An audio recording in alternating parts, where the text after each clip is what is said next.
குழந்த பிறந்த உடனே நைட்டில் ப்ராப்பராக ஸ்லீப் இருக்காது. எல்லா நியூ மாமுமே ஃபேஸ் பண்ணியிருப்பீங்க. பட் ஒரு 3 மந்த்ஸ்க்கு மேலே போனோடனே இப்போல்லாம் கதிர் பார்த்தீங்கன்னா ப்ராப்பராக பகலில் அவ்வளோவா தூங்குறதே கிடையாது. நைட்டில் நல்லா தூங்குறான். ஸோ ஜென்ரலாகவே எல்லாருமே சொல்லுவாங்க 3 மந்த்ஸ் வரைக்குமே ரொம்ப சேலஞ்சிங்காக இருக்கும் அப்படின்ட்டு. எனக்குமே அப்படி தாங்க இருந்துச்சு. நான் வந்து ஜென்ரலாக புக் படிக்கிற டைப் கிடையாது. லைட்டாக படிப்பேன்.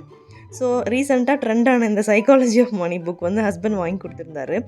படிக்கலான்னு சொல்லிட்டு ரொம்ப ட்ரை பண்ணுறேன். ஒரு 2 பேஜ் தான் படிச்சே இருக்கேன். அதுக்கப்புறம் படிக்கவே இல்லை. இந்த வீடியோ போன வாரம் புரட்டாசி 3வது சனி தலைக்க போட்டாங்க வீட்டில். அப்போ எடுத்த வீடியோ.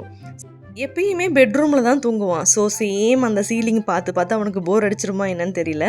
வேறு எந்த ரூமுக்கு கூப்பிட்டு வந்தாலும் பயங்கரமாக தலையை திருப்பி திருப்பி பார்ப்பாரு.